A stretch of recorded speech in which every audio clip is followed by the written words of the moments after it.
할렐루야. 할렐루야. 여러분 반갑습니다. ยินดีที่ได้เจอกันที่นี่ครับ 네. 우리 예배를 시작하면서 이미 찬양으로 여러분의 마음이 하나님과 하나가 되었습니다. เมื่อเราสรรเสริญพระเจ้าเมื่อสักครู่ที่ผ่านมานะครับได้เห็นว่าทุกคนได้เปิดใจแล้วก็นำใจของพระเจ้ากับทุกคนเป็นอันหนึ่งอันเดียวกันครับ 하나님이 이 자리에 함께 하십니다. แล้วก็พระเจ้าได้ทรงสถิตอยู่ที่นี่ 아멘. 우리 이 자리에 함께 하신 하나님께 정말 감사하는 마음으로 다시 큰 소리로 할렐루야를 외쳐볼까요? ให้เราพูดฮาเลลูยาเพื่อจะขอบคุณพระเจ้านะครับเราพูดด้วยกันนะครับฮาเล 할렐루야. 할렐루야. 감사합니다. 하나님이 우리 예배를 기뻐하십니다. เมื่อเราได้สรรเสริญพระเจ้านะครับเป็นสิ่งที่ชื่นชมยินดีนะครับ 오늘 우리 이 자리를 선택하신 여러분은 최고의 선택을 하셨습니다. แล้วก็เชื่อว่าพี่น้องที่มาที่นี่นะครับคือเราได้ตัดสินใจอย่างดีที่สุดแล้ว 우리 아가페 하우스에 계신 분들도 또 오늘 오신 분들도 알고 있습니다. แล้วก็มีพี่น้องที่พักอยู่บ้านนี้มิลักแล้วก็มีคนที่มาจากข้างนอกด้วยครับ 우리 오늘 화장실이 안 돼서 많이 불편하고 힘들지만 ก็สิ่งที่ก็ไม่มีห้องน้ำด้วยนะครับเพราะว่าห้องน้ำกำลังจะสร้างอยู่นะครับ 여러분은 최고의 선택을 하셨습니다. แต่เชื่อว่าทุกคนนะครับได้ตัดสินใจอย่างดีแล้วครับ 오늘 처음 오신 여러분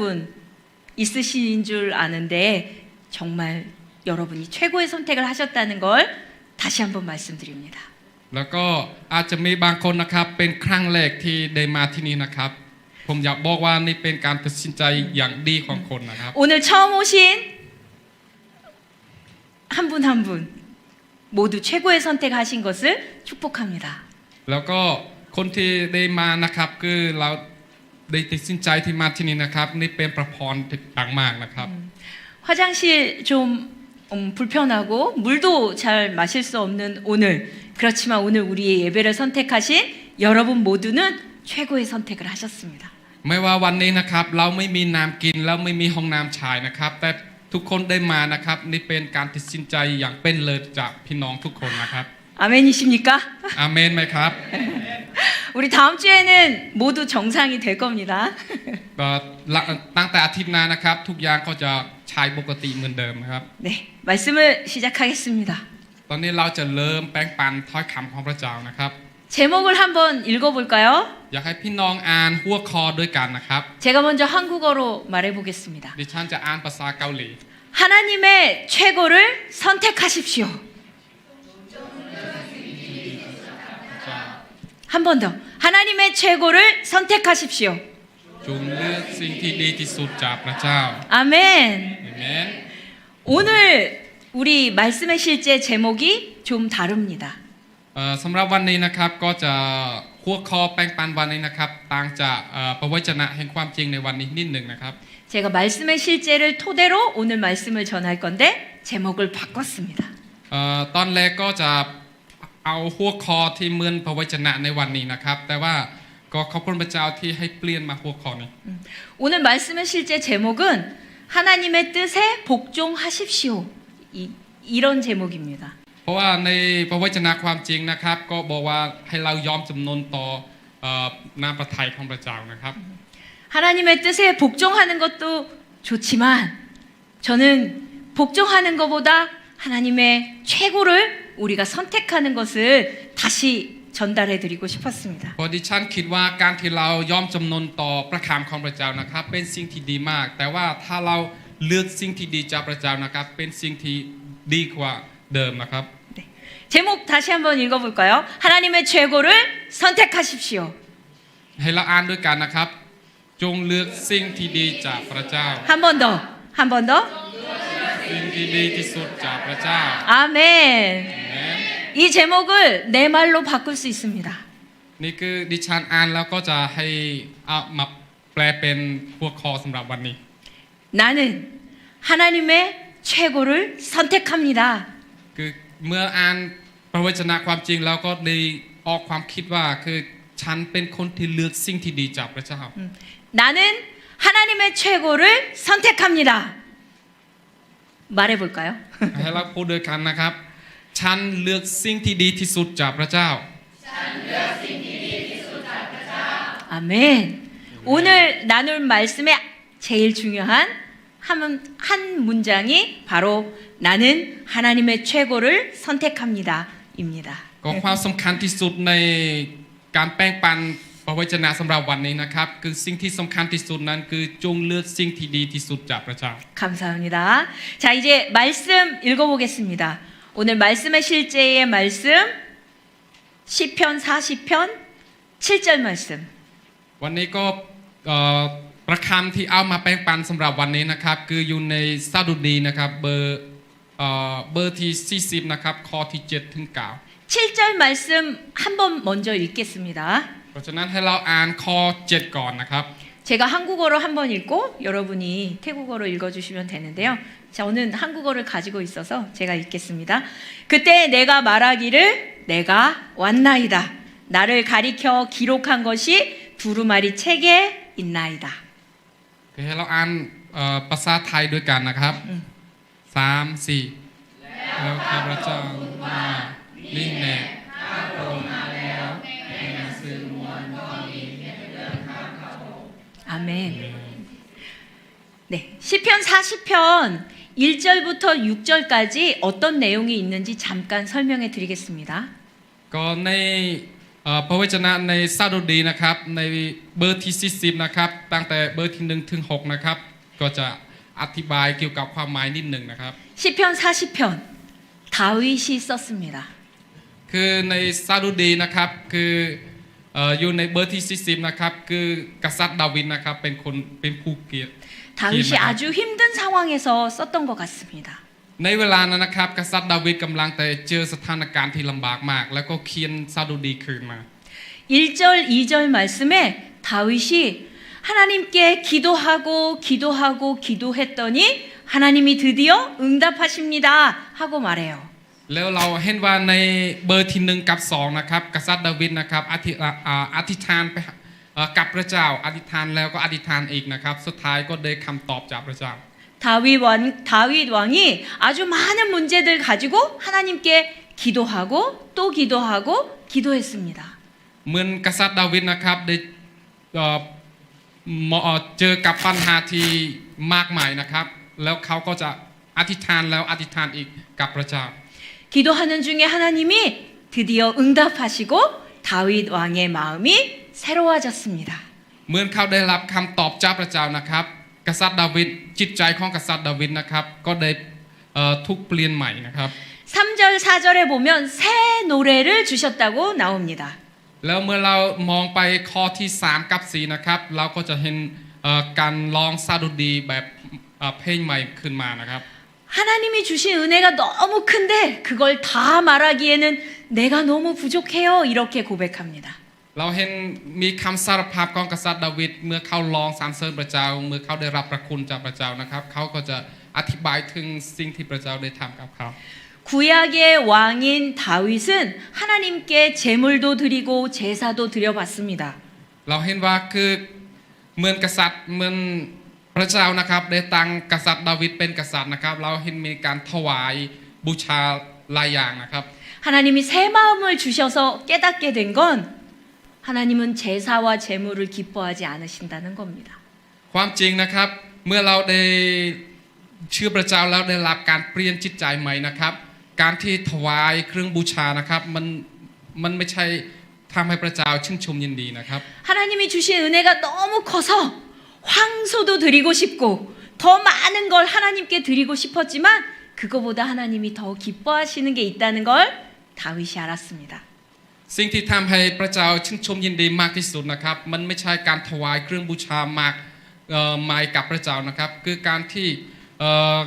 กษัตริย์ดาวิดได้เข้าใจถึงนามพระทัยของพระเจ้าอย่างแท้จริง 그래서 7절에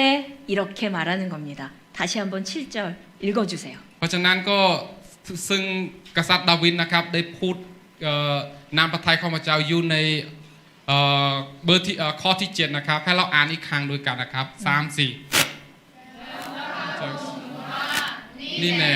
ข้าพระองค์มาแล้วใน ในหนังสือ 제사와 제물이 아니라 하나님 제가 왔어요. 하나님 앞에 제가 왔어요. 하고 말합니다.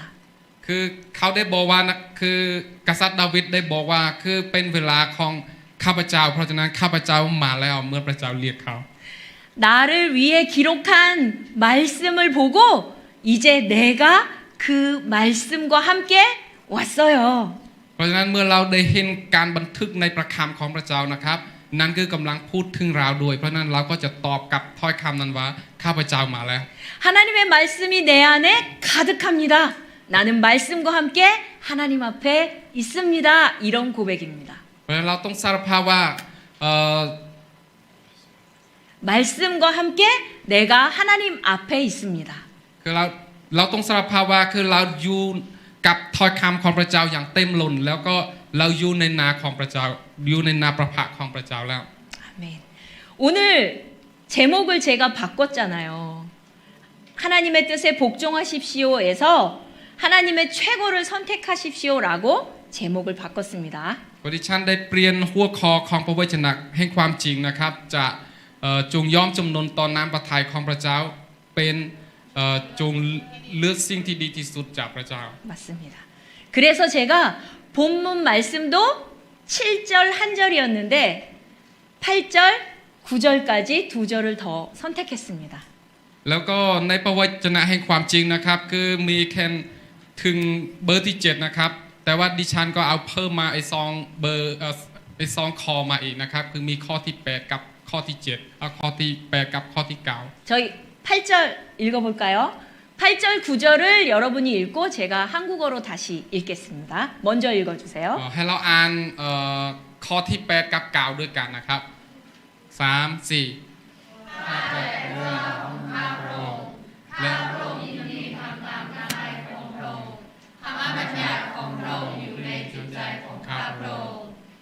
아멘.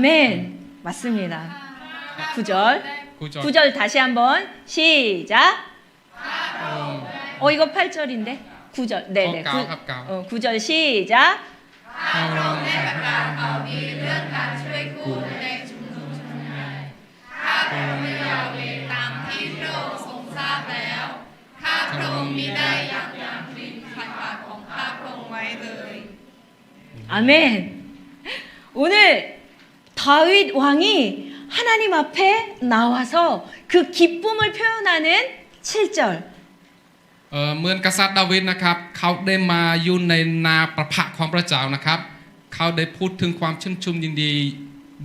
เมื่อเราเห็นในข้อที่7นะครับ 그리고 8절에는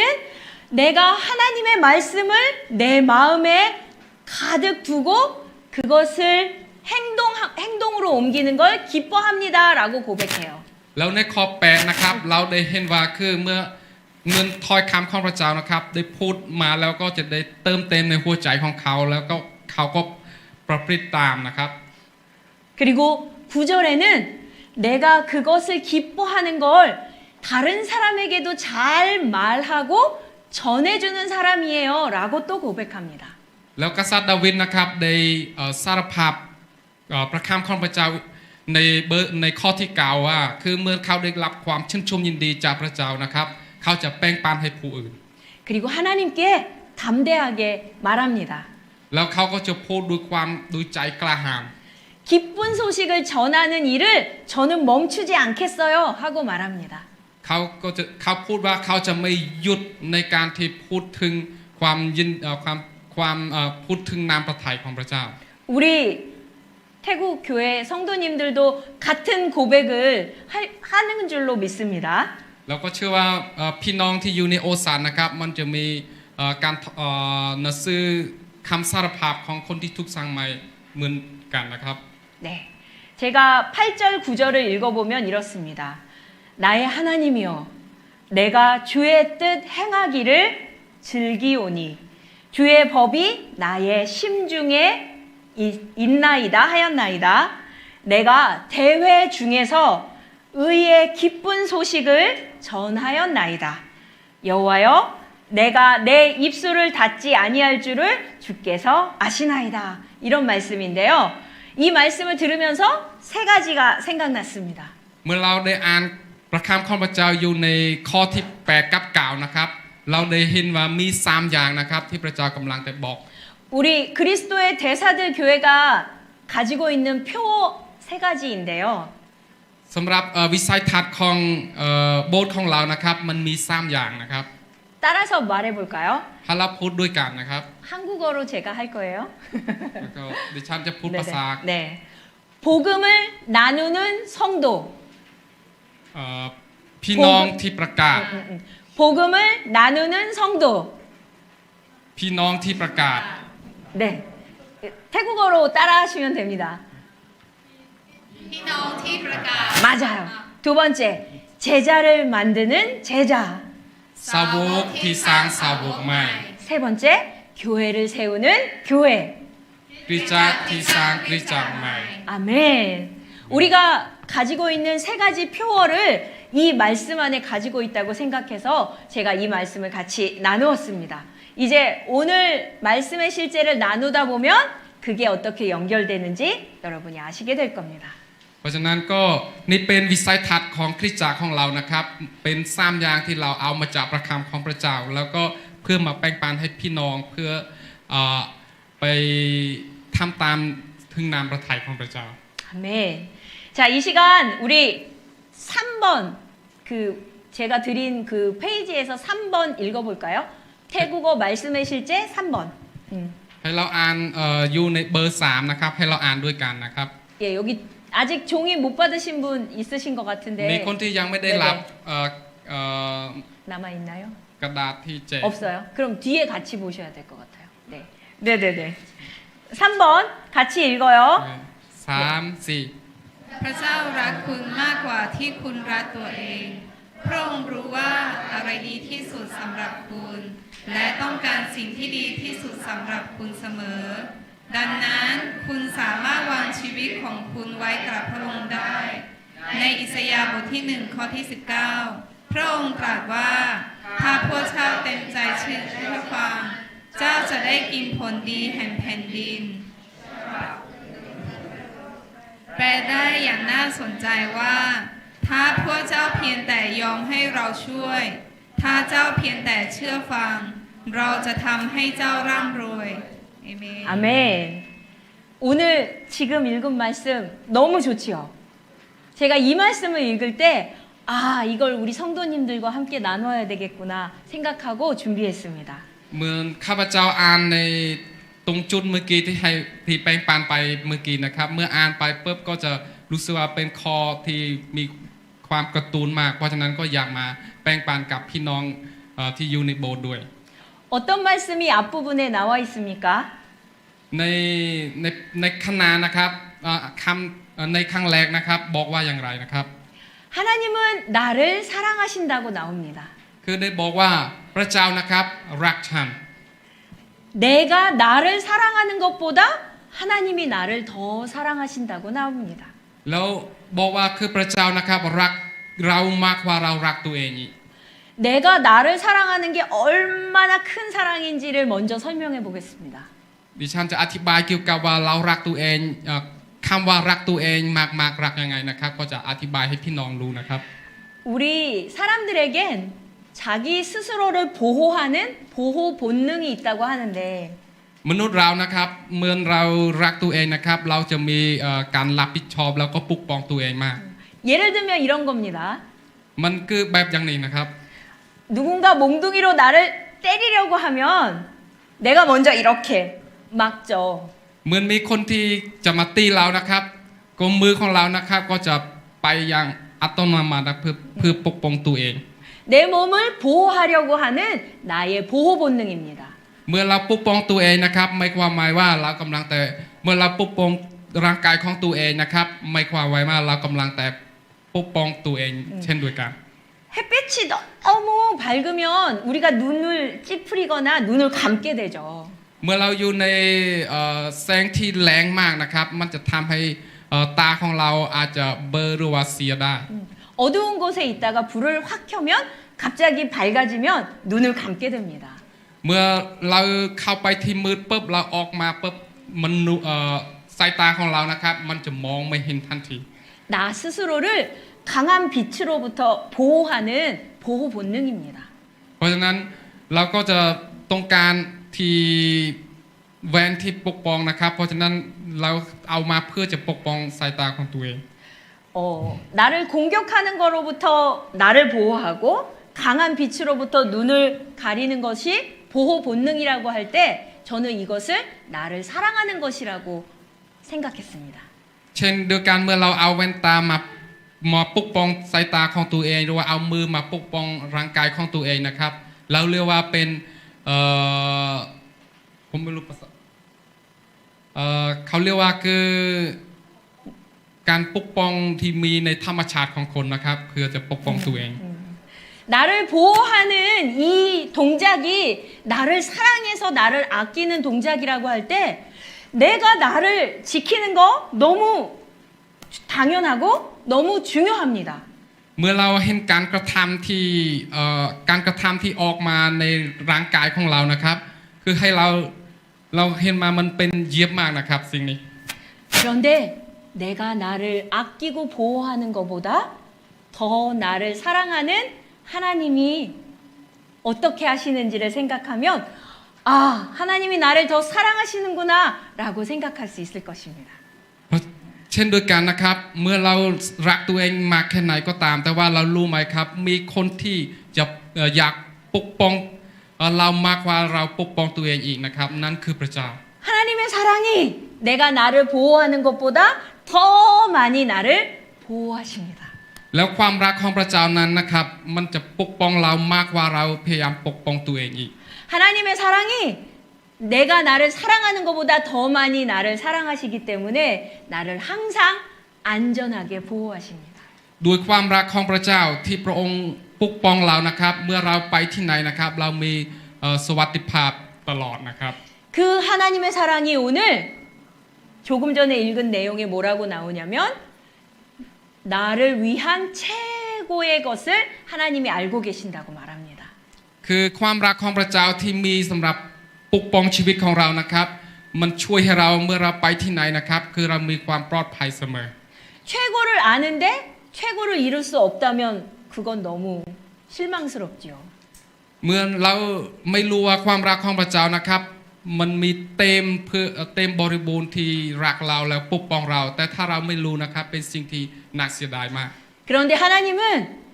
나의 최고를 아실 뿐 아니라 나의 최고를 이룰 수 있도록 도우실 수 있는 분입니다. เพราะฉะนั้นนะครับเมื่อเรารู้ว่าความรักของพระเจ้านะครับที่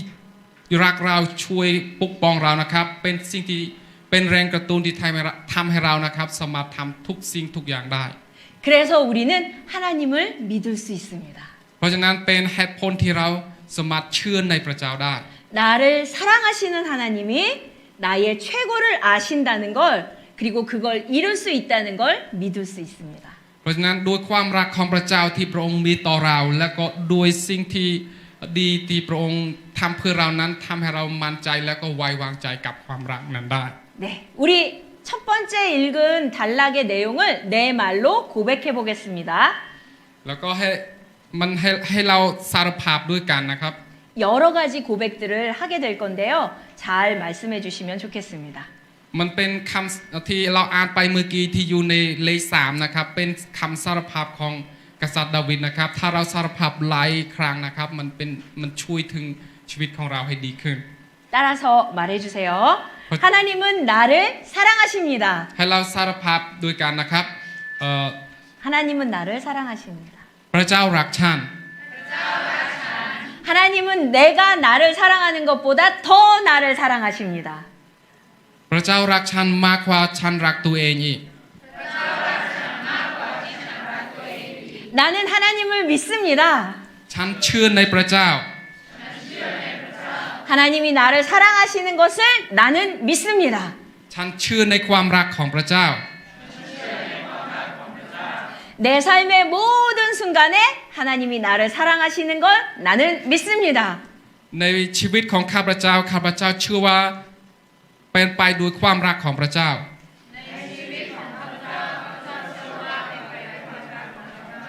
나는 지금 하나님이 나를 사랑하시는 것을 믿습니다. บัดนี้ข้าพเจ้าเชื่อในความรักของพระเจ้า 아멘. อาเมน 우리가 이렇게 하나님의 사랑을 먼저 믿는 거 정말 중요합니다. 하나님의 사랑을 믿으십시오.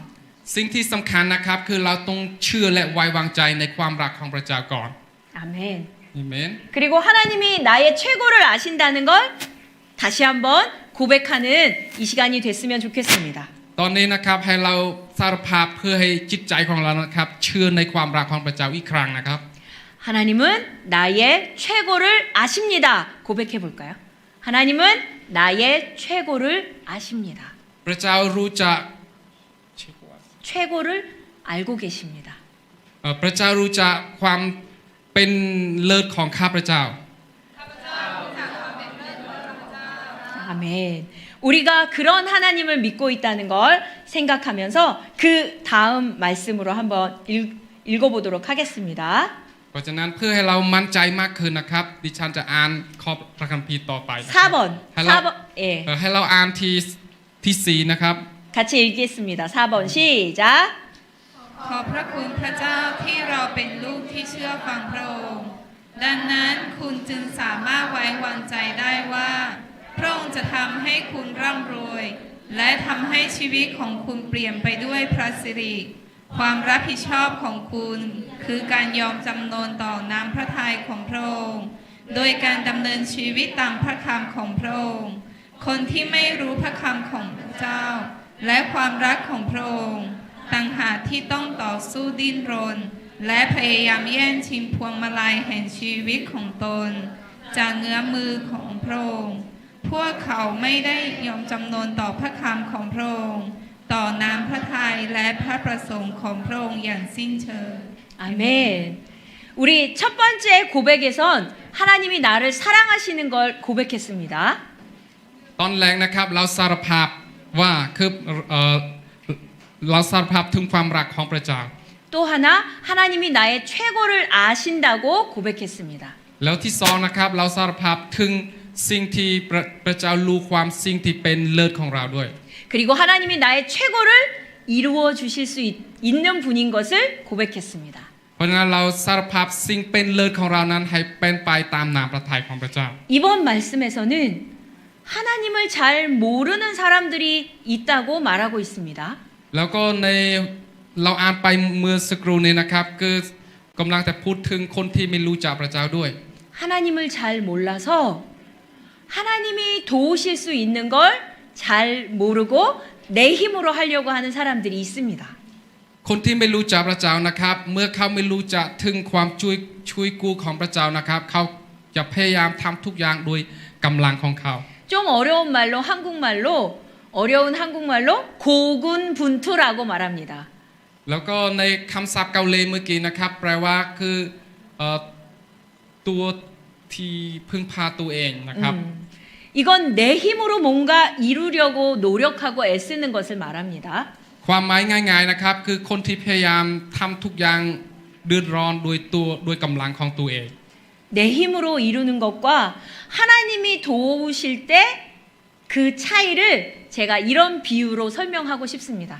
ดิฉันจะเปรียบเทียบนะครับให้เราเห็นอย่างชัดเจนระหว่างคนที่พยายามโดยตัวเองกับคนที่มีการช่วยเหลือที่มาจากพระเจ้า 고향인 태국에 다녀오실 수 있죠. มีพี่น้องที่ไปเที่ยวประเทศไปเที่ยวบ้านเกิดของตัวเองที่ประเทศไทยมาใช่ไหมครับ 방법이 여러 가지 있지만 전 두 가지 방법을 소개하겠습니다. อาจจะมีวิธีหลายอย่างก็จริงแต่ดิฉันก็จะอธิบายแค่สองอย่าง 태국에 갔다가 한국에 다시 오는 방법 걸어서 갈 수 있습니다. คือพูดถึงอันดับแรกนะครับเมื่อเราไปประเทศไทยนะครับเราไปโดยเดินไป 좀 힘들겠죠? เหนื่อยไหมครับ 오래 걸려요. อาจจะใช้เวลานานมาก 갔다가 다시 오고 싶지 않을 수 있어요. ถ้าไปถึงนะครับมันไม่อยากกลับมาแล้ว 근데 태국 가는 방법 맞지요? อันนั้นอาจจะเป็นวิธีที่ไปประเทศไทยก็จริง 선택할 수 있습니다. แต่ว่าเราอาจเลือกได้ 그럼 두 번째 방법이 있습니다. มีที่สองนะครับ 비행기 타고 갔다 오면 됩니다. คือเราแค่นั่งเครื่องบินแล้วก็กลับมาได้ 뭐 편하죠. ง่ายๆนะครับ 그리고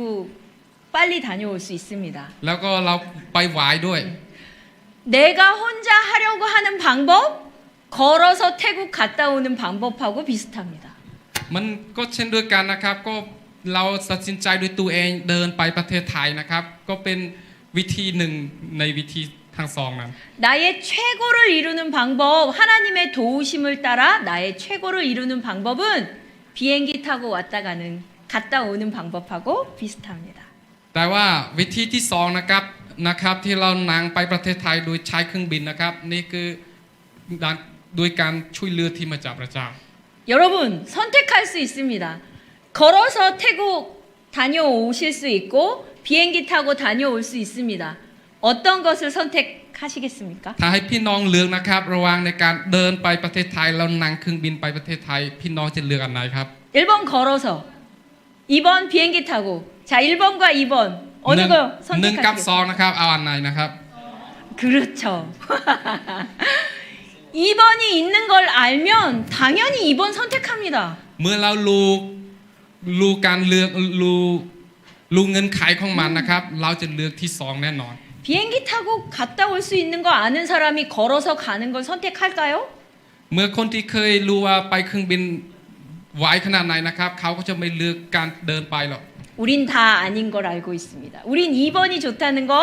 2번을 선택하면 됩니다. แน่นอนนะครับ คนที่เคยรู้แล้วนะเขาจะเลือกสิ่งที่สองนะครับ เพราะว่ามันจะไวกว่า 다시 말씀드립니다. 내 힘으로 뭔가 하려고 하는 고군분투 ก็เหมือน 걸어서 태국 갔다 오는 거와 똑같습니다. ก็การที่เราอยู่ในการเลือกที่หนึ่งนะครับ เมื่อเราไปประเทศไทยนะครับ คือไม่ความว่าคือเราทำทุกสิ่งโดยแรงของตัวเองโดยกำลังของตัวเองนะครับ แล้วก็ในภาษาเกาหลีนะครับ เขาเรียกว่าคือตัวที่พึ่งตัวเองนะครับ 하나님의 최고를 하나님이 알고 계시고 하나님이 나를 도와서 더 좋은 걸 하실 수 있다는 걸 아는 방법 비행기 타고 갔다 오는 것과 같습니다. แต่ว่าการที่มีการช่วยเหลือที่มาจากพระเจ้านะครับ มันเปรียบเสมอการเมื่อเราไปประเทศไทยแล้วไปด้วยเครื่องบินนะครับ 우린 당연히 비행기 타고 갔다 오는 거 하나님이 최고를 아시고 나를 최고로 잘 되게 도와주실 수 있다는 걸 믿는 거 이 방법을 선택합니다. ผมเชื่อว่าพี่น้องของเรานะครับ แน่นอนนะครับ เราจะเลือกที่สองเพราะว่าเราเชื่อว่าการที่มีชีวิตที่มีพระเจ้าช่วยเหลือนะครับ เปรียบเสมอที่เราไปประเทศไทยที่นั่งเครื่องบิน 자, 첫 번째 고백 아까 말했었는데요. 하나님은 나를 사랑하십니다. 첫 번째 고백이었습니다. ก็เหมือนตอนแรกนะครับ เราอ่านถึงคำสารภาพนะครับ คือเราเชื่อไว้วางใจในความรักของพระเจ้า 한 번 더 말해볼까요? 하나님은 나를 사랑하십니다.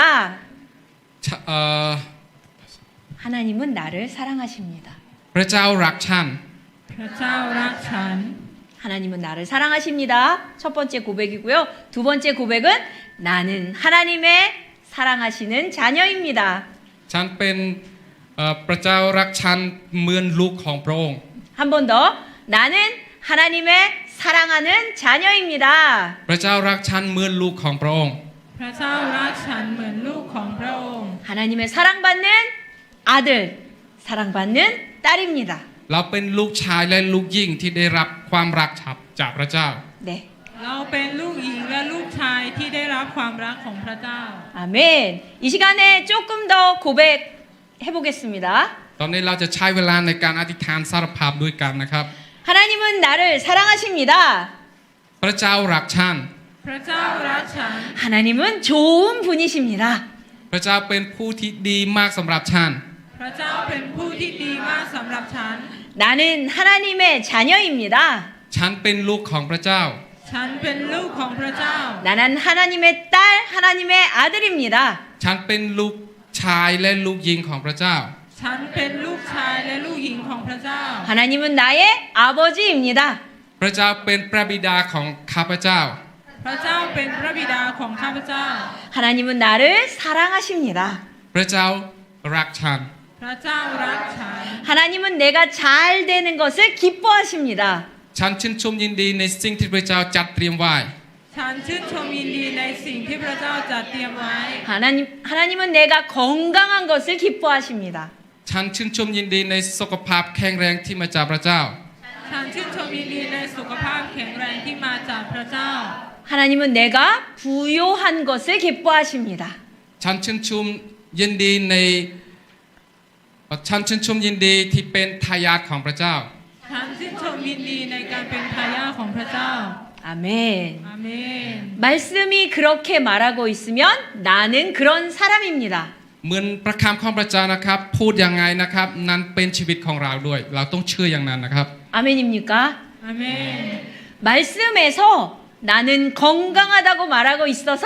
나는 건강합니다. เหมือนพระคำของพระเจ้าบอกว่าเรามีสุขภาพแข็งแรงนะครับ เราต้องเชื่อว่าเรามีสุขภาพแข็งแรง 말씀에서 내가 생명을 가졌다고 말하니까 나는 생명이 있습니다. เหมือนพระคำของพระเจ้าบอกว่าเราได้รับชีวิตนิรันดร์นะครับ เราก็ต้องเชื่อเช่นนั้น 말씀에서 내가 성공했다고 탁월하다고 말하니까 나는 성공한 자이고 탁월한 자입니다. เหมือนพระคำของพระเจ้าบอกว่าเราเป็นผู้ประสบความสำเร็จเราเป็นผู้เป็นเลิศนะครับ เราต้องเชื่อตามที่ถ้อยคำของพระเจ้าบอก 아멘. 우리가 이런 고백들을 말씀을 근거로 해서 이런 바른 고백들을 하는 것은 너무 중요합니다. สิ่งที่คำสารภาพตามพระวจนะของพระเจ้าตามถ้อยคำของพระเจ้านะครับ เป็นสิ่งที่สำคัญมากนะครับ มันทำให้เราสำเร็จตามถ้อยคำที่พระองค์บอกไว้ 첫 번째 고백. 하나님은 나를 사랑하십니다. หนึ่งนะครับคือพระเจ้ารักฉัน 두 번째 고백. 나는 하나님의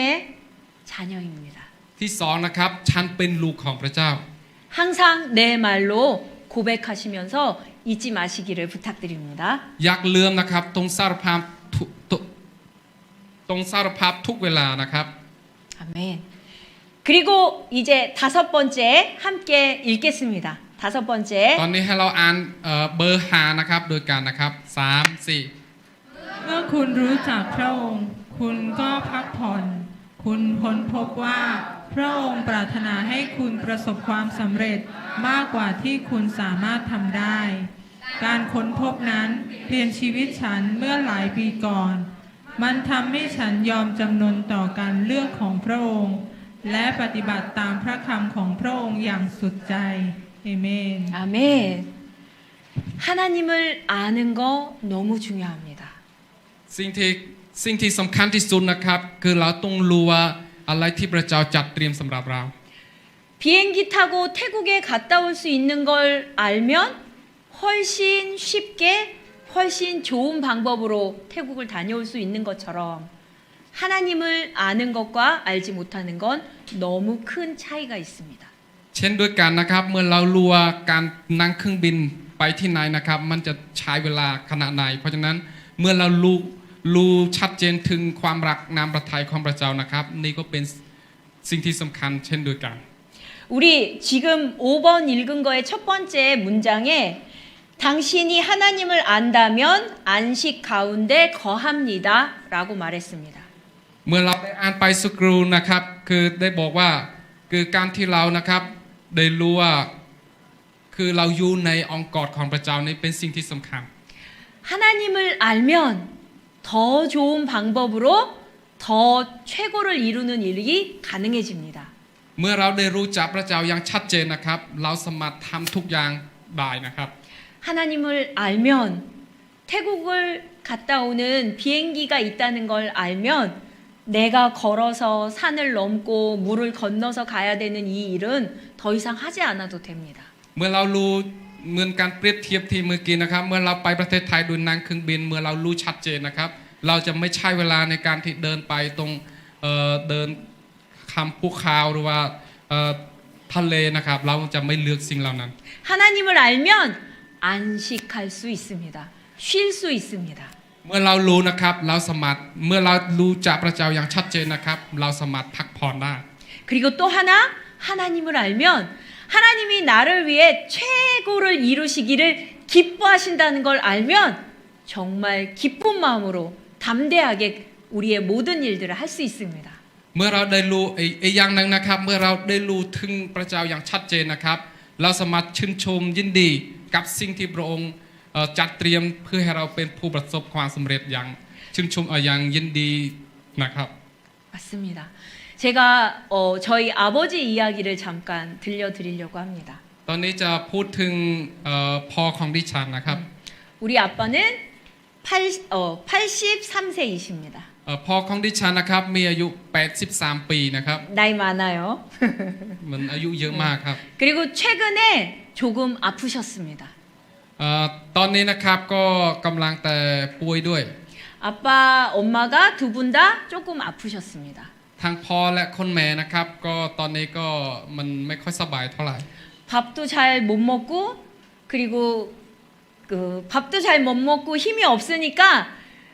잘 웃지 않으셨습니다. ก็กินข้าวไม่ได้แล้วก็กินอะไรไม่ได้นะครับเพราะฉะนั้นเขาไม่ค่อยจะยิ้มเท่าไหร่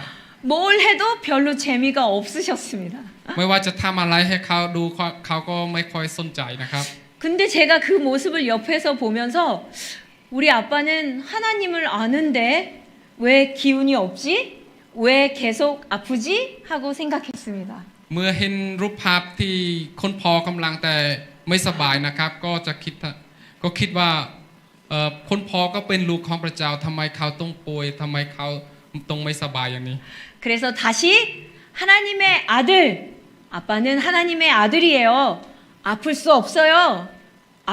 병은 이미 났어요. 라고 말해 주었습니다. แล้วก็ได้บอกกับคนพ่อว่าเราเป็นลูกของพระเจ้า แล้วก็ความเจ็บป่วยทั้งหมดนั้นคือไม่ได้อยู่ในเรามันออกไปแล้ว 그리고 우리 아빠가 화장실에 갔는데 무슨 소리가 계속 중얼중얼 하는 소리가 들립니다. เหมือนคนพ่อได้เข้าไปห้องน้ำนะครับมันมีเสียงอะไรก็ไม่รู้นะครับก็จะมีเสียงออกมาจากห้องน้ำนั้น 꽤 오랜 시간 중얼중얼 하는 소리가 들립니다. แล้วก็ได้ยินเสียงที่มัวๆที่จากห้องน้ำนั้นนานมาก 그래서 아버지께 나중에 화장실에서 나오신 아버지께 물어봤는데 아버지가 이런 고백을 했다고 저에게 말해줬습니다. แล้วก็หลังจากคนพ่อออกจากห้องน้ำมานะครับก็ทำไมนานจังคนพ่อก็บอกว่าเมื่อกี้เข้าไปแล้วก็สารภาพตามถ้อยคำของพระเจ้าที่บอกไปเมื่อกี้ 네, 사진 좀 보여주시겠습니까? มีรูปภาพไหมครับให้ดูหน่อย 저희 아버지가 손으로 쓴 글씨인데요. นี่เป็นคนพ่อนะครับเขาเขียนด้วยมือของเขาเอง 저희 아버지 글씨 잘 못 쓰셔가지고 여기 이렇게 써 있습니다. อาจจะดูไม่ค่อยสวยเท่าไหร่ 하나님은 좋은 분이시다. เขาเขียนว่าพระเจ้าเป็นผู้ดี 우리 아버지시다. แล้วก็เป็นพระบิดาของเรา 항상 나를 사랑하신다. แล้วพระเจ้าทรงรักเราตลอดเวลา 저희 아버지가 화장실에서 혼자 양치하고 세수하면서 이 고백을 했습니다. แล้วก็คนพ่อนะครับเมื่อเขาเข้าไปห้องน้ำนะครับขณะที่เขาแปรงฟันแล้วทำอะไรก็ตามนะครับเขาก็จะสารภาพถ้อยคำของพระเจ้าตามคอนนี้เลย 하나님은 나를 사랑하신다. เขาบอกว่าพระเจ้ารักฉัน 나는 아플 수 없다. ฉันไม่มีความเจ็บป่วย 내 병은 다 나았다. ความเจ็บป่วยที่อยู่ในข้าพเจ้าออกไปหมดแล้ว 이런 고백을 계속 하셨다고 합니다. เขาก็จะสารภาพอย่างนี้เรื่อย 제가 아버지에게 이런 설명을 드렸습니다. ๆฉันจะอธิบายให้อีกอย่างหนึงให้ฟังนะครับ 아빠가 무거운 짐을 들고 가고 있다고 생각해 보세요. ให้เราลองคิดนะครับคนที่มีอายุเยอะแล้วก็เบรกของที่หนักแล้วก็เดินไปนะครับ 진짜 큰 짐, 무거운 짐을 내가 들고 가고 있어요. แล้วเขากำลังแต่ถือสิ่งของที่หนักมากแล้วก็เดินไป 힘들어요. มันเหนื่อยมากครับ 그런데 옆에 아주 튼튼하고 젊은 건강한 사람이 옆에 왔어요. แต่ว่าก็มีคนที่ยังเด็กอยู่นะครับแล้วก็ดูแบบแข็งแรงแล้วก็เดินเข้ามา 내가 그 짐 들어줄게요. 하고 그 짐을 가져갔어요. แล้วก็เด็กนั้นก็บอกว่าเดี๋ยวผมช่วยนะครับแล้วเขาก็เอาของนั้นถือไป 그럼 아빠는 짐이 있어요, 없어요? ตอนนี้เขามีของนั้นอยู่ไหมครับ 계속 힘들어요. 편안해졌어요? เขายังเหนื่อยอยู่หรือว่าตอนนี้เขาสบายแล้ว 너무 편안해졌죠. 이제 짐은 나한테 없어요. 옆에 가져갔어요. เพราะฉะนั้นก็ของนั้นก็มีคนเอาไปเพราะฉะนั้นคนพอก็จะสบาย 오늘 이런 질병의 문제 또는 나의 어떤 관계의 문제 아주 정말 무거운 짐 같은 어려운 문제를 갖고 온 분들이 있다면 이렇게 생각하면 좋습니다. ท่านในวันนี้นะครับก็มีคนที่กำลังแต่แบกของหนักนะครับหรือว่าคนที่กำลังแต่เจ็บป่วยอยู่นะครับหรือว่ากำลังแต่ประสบกับปัญหาอะไรก็ตามนะครับให้เราลองคิดไปเมื่อกี้นะครับที่ของหนักเมื่อกี้ 여러분의 모든 짐을 가져가셨어요. คือของหนักที่คนกำลังแต่แบกอยู่นั้นนะครับมีคนเอาไปแล้ว 예수님이 가져가셨어요. คือพระเยซูนะครับเอาของหนักของเรานั้นออกไปแล้ว 질병을 가져갔습니다. เขาเอาไปเขาเอาความเจ็บป่วยของเราออกไป 가난을 가져갔어요. เขาเอาความยากจนของเราออกไป 사망을 가져갔어요. เขาเอาความตายของเราออกไป 나의 모든 실패를 가져갔어요. เขาเอาความล้มเหลวทั้งหมดที่เรามีอยู่ออกไป 두려움과 염려를 가져갔습니다. เขาเอาความกลัวความพ่ายแพ้ของเรานั้นออกไปแล้ว 나는 이제 가지고 있는 짐이 아무것도 없습니다. ตอนนี้นะครับเราสิ่งของที่หนักสิ่งของที่พวกนั้นนะครับไม่อยู่ในเราอีกต่อไป 하나님이 다 예수님에게 그 짐을 넘겨주고 우리를 너무 가볍게, 너무 자유롭게 해주셨습니다. เมื่อเราฝากของหนักทั้งหมดนั้นนะครับไว้กับพระคริสต์เจ้านะครับเราก็จะสบายแล้วก็มีอิสระมีสิริภาพนะครับ 이 사실을 아는 것과 모르는 건 너무 달라요. คือสำหรับคนที่ไม่รู้จักพระเจ้าอย่างชัดเจนกับคนที่รู้นะครับความแตกต่างมันห่างกันมากครับ 자기 힘으로 뭔가 하려고 하는 거 우리 아까 걸어서 태국에 갔다 오는 거 말씀드렸죠. สำหรับคนที่ไม่รู้จักพระเจ้านะครับเปรียบเสมอที่เขากำลังแต่เบกภาระของเขาแล้วก็เปรียบเสมอคนที่กลับประเทศไทยโดยการเดินไปนะครับ 하나님의 방법은 비행기 타고 갔다 오는 너무 쉽고 좋은 방법이라고 말씀드렸습니다. แล้วคนที่รู้จักพระเจ้านะครับเปรียบเสมอคนที่นั่งเครื่องบินไปประเทศไทยนะครับเขาก็จะไปแล้วกลับมาได้อย่างสบาย 이 방법은 그래도 좀 해볼 만합니다. 걸어서 태국 갈 수 있어요. แต่ว่าเราก็สามารถนั่งเรือไปประเทศไทยได้ด้วยครับ 아주 힘들지만 갈 수 있죠. ไม่ว่านั่งเรือนะครับอาจจะเหนื่อยนิดนึงแต่ว่ามันก็จะไปไว 내 방법으로, 내 힘으로, 내 생각으로, 내 경험으로 할 수 있다고 고집하고 할 수 있습니다. เราสามารถใช้ประสบการณ์ของเราความสามารถของเราความคิดของเราหรือว่าอะไรต่างๆของเราแล้วก็ทำมันก็ไปได้นะครับ 하나님의 방법을 비행기라고 말하지 않고 제가 다른 비유를 말하겠습니다. เราจะไม่ทำตามสิ่งที่ต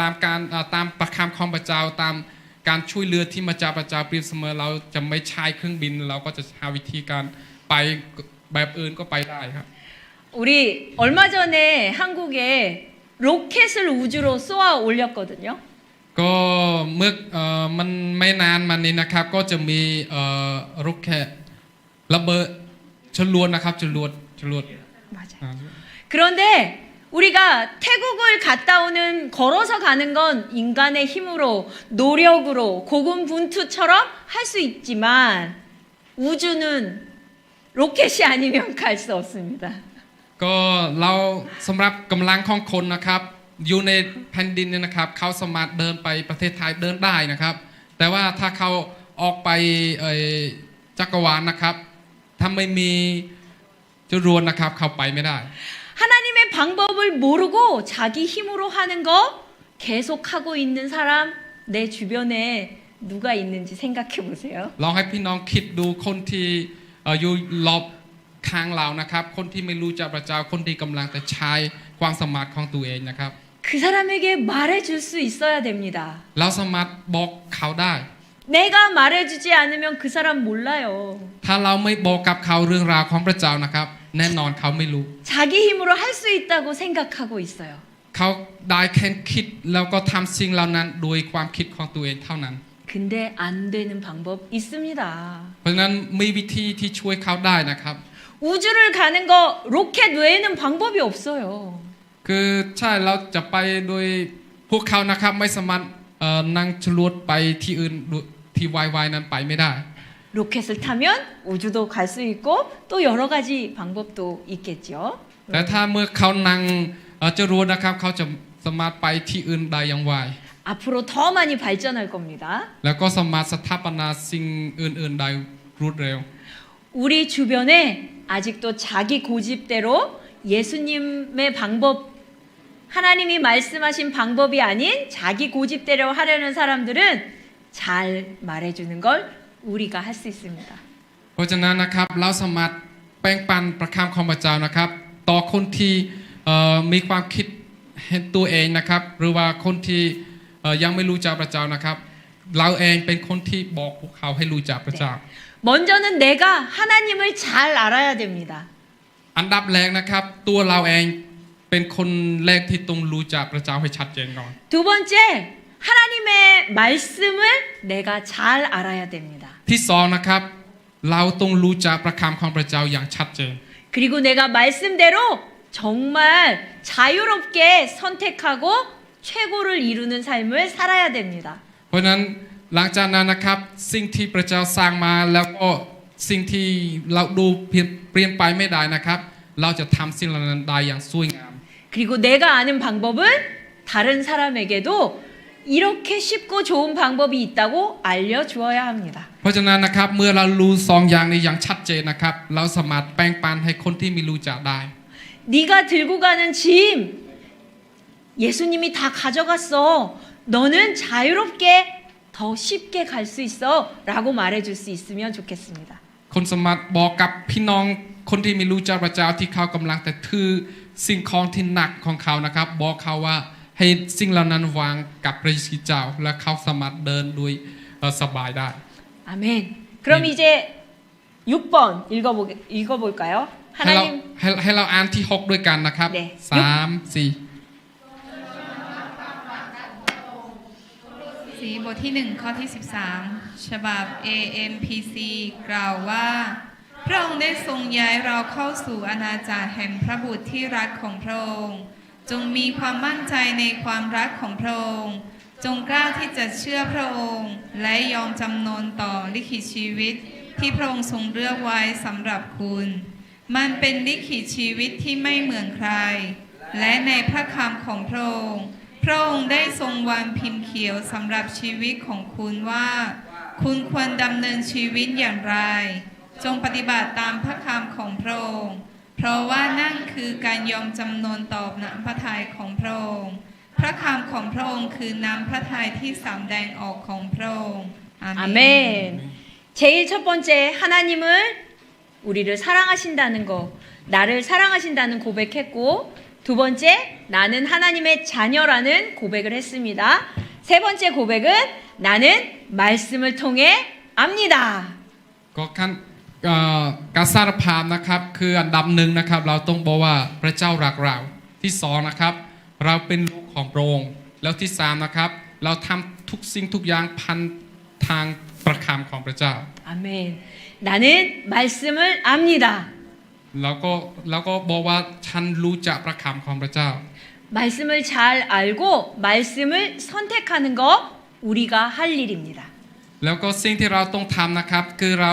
าต้องเรียนรู้จากประคำของพระเจ้าแล้วก็มันทำให้เราสามารถเลือกได้ 말씀대로 생각을 바꿉니다.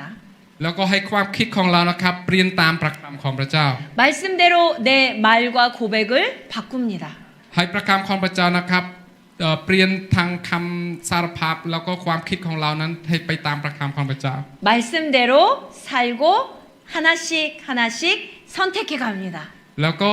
ให้ประคำของพระเจ้านะครับอยู่ในการใช้ชีวิตประจำวันของเราในการตัดสินใจในการเลือกสิ่งต่าง 아멘. 그럼 이제 내 말로 고백해 볼까요? ๆ ตอนนี้ให้เราสารภาพด้วยกันนะครับ 나는 하나님을 압니다. ฉันรู้จักพระเจ้า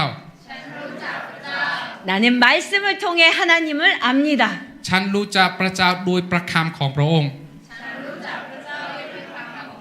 나는 말씀을 통해 내가 누구인지 압니다. ฉันรู้ว่าฉันเป็นใครพันทางประคำของพระเจ้า ฉัน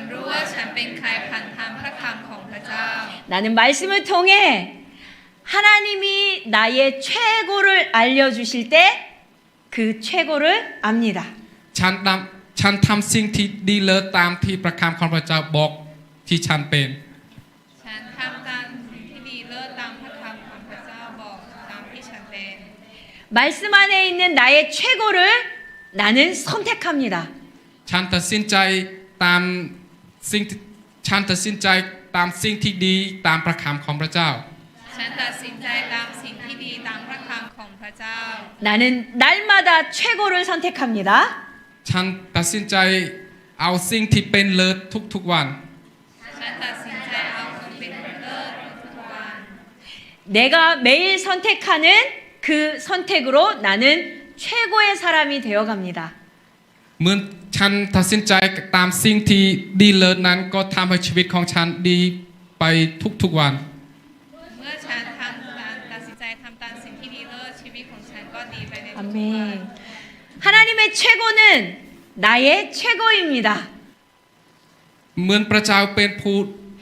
ดีงามเราก็เป็นคนที่ดีงามเหมือนกัน เมื่อพระเจ้าเป็นผู้ที่ดีงามฉันก็เป็นผู้ที่ดีงามเช่นกัน 하나님의 말씀에는 하나님의 최고가 있습니다. เราประคำของพระเจ้าที่เป็น 하나님의 말씀에는 하나님의 최고가 있습니다. ประคำของพระเจ้าเป็นสิ่งที่ดีเหมือนตัวของพระเจ้า พระคำของพระเจ้าเป็นสิ่งที่ดีเหมือนพระเจ้า 아멘. 우리가 먼저 말씀을 잘 알아야겠죠. สิ่งที่สำคัญนะครับเราตัวเองที่เป็นคนที่ต้องรู้จักประคำของพระเจ้า 말씀을 아는 건 하나님을 아는 겁니다. เมื่อเรารู้จักประคำพระวจนะของพระเจ้านะครับมันเปรียบเสมอว่าเรารู้จักพระเจ้า 말씀을 알 때 하나님의 최고를 알게 됩니다. เมื่อเรารู้จักถ้อยคำของพระเจ้านะครับเราจะรู้จักสิ่งที่ดีงามของพระองค์ 그리고 그 하나님의 최고가 내 것이 될 수 있도록 내가 날마다 말씀을 따라서 선택하는 것 중요합니다. แล้วก็เหมือนพระเจ้าของเรานะครับพระองค์เป็นผู้ที่ยิ่งใหญ่เป็นผู้ที่เป็นเลิศนะครับเพราะฉะนั้นเราก็สามารถตัดสินใจตัวเองให้เหมือนตามพระองค์ได้เรื่อยๆนะครับ 최고를 선택하고 최고를 선택하고 최고를 선택해 갈 때 나는 그 최고를 향해 나아가고 그 최고의 모습이 되어 있을 것입니다. เมื่อพระเจ้าของเราเป็นผู้ที่เป็นดีเลิศเป็นผู้ที่ยิ่งใหญ่นะครับเราก็ตัดสินใจตามความยิ่งใหญ่นั้นแล้วก็ผลของมันนะครับก็จะออกตามแบบความยิ่งใหญ่นั้นเลย 아멘. 말씀으로 생각을 바꾸십시오. เพราะฉะนั้นให้เราเปลี่ยนความคิดตามประคำของพระเจ้า 말씀으로 나의 말과 고백을 바꾸십시오. ให้เราพูดตามพระวจนะของพระเจ้า 말씀을 따라서 날마다 최고를 선택해 가십시오. เพราะฉะนั้นทุกๆวันเมื่อเราตัดสินใจเลือกอะไรก็ตามนะครับให้เราเลือกตามพระวจนะของพระเจ้า 오늘 맨 앞에 읽었던 시편 40편 7, 8, 9절 다시 한번 읽어보겠습니다. อยากให้เราอ่านข้อพระคัมภีร์ในวันนี้นะครับสดุดีบทที่40ข้อที่7 8 9นะครับให้เราอ่านอีกครั้งด้วยกันนะครับ 우리가 지금 들은 말씀을 생각하면서 말씀 같이 7, 8, 9절 태국어로 읽어주세요. เมื่อเราอ่านนะครับให้เราคิดถึงถ้อยคำที่อยู่ในสดุดีนั้นให้เข้ามาในความคิดของเรานะครับเพราะฉะนั้นให้เราอ่านด้วยกันนะครับ3 4 แล้วข้าพระองค์ทูลว่านี่แน่ข้าพระองค์มาแล้วในหนังสือเขียนเรื่องของข้าแต่พระเจ้าของข้าพระองค์ข้าพระองค์ยินดีทำตามพระทัยของพระองค์ธรรมบัญญัติของพระองค์อยู่ในจิตใจของข้าพระองค์ข้าพระองค์ได้ประกาศข่าวดีเรื่องการช่วยกู้ในชุมนุมชุมใหญ่ข้าแต่พระยาเวห์ตามที่พระองค์ทรงทราบแล้วข้าพระองค์มิได้ยับยั้งริมฝีปากของข้าพระองค์ไว้เลย 아멘. 우리가 하나님의 말씀을 가지고 하나님 앞에 서 있습니다. เพราะฉะนั้นนะครับให้เราเอาประคำของพระเจ้าอยู่ในชีวิตของเราแล้วก็เมื่อเรายืนอยู่ในที่ไหนนะครับพระองค์ก็จะยืนอยู่กับเรา 말씀과 함께 믿음이 우리 안에 있습니다. ให้เราเชื่อว่าประคำของพระเจ้าพ ระวจนะของพระเจ้านะครับให้เราเชื่อว่าอยู่ในตัวเรา 우린 가지고 있는 것을 선택하면서 행동으로 바꿔갈 수 있습니다. แล้วให้เราเปลี่ยนการกระทำของเรานะครับตามพระวจนะของพระเจ้าที่เราเลือกเอามาอยู่ในตัวของเรานะครับ 우리가 선택하는 그것은 항상 최고입니다. เราต้องเชื่อว่าสิ่งที่เราเลือกตามพระวจนะของพระเจ้านะครับเป็นสิ่งที่อัศจรรย์มาก 하나님의 최고입니다. พระเจ้าของเรานะครับเป็นผู้ยิ่งใหญ่ 그리고 그것을 분명히 그 하나님의 최고를 이루어 갈 겁니다. เพราะฉะนั้นนะครับแน่นอนนะครับเมื่อเราเลือกว่าพระเจ้าเป็นผู้ยิ่งใหญ่นะครับผลของชีวิตของเรานะครับก็จะยิ่งใหญ่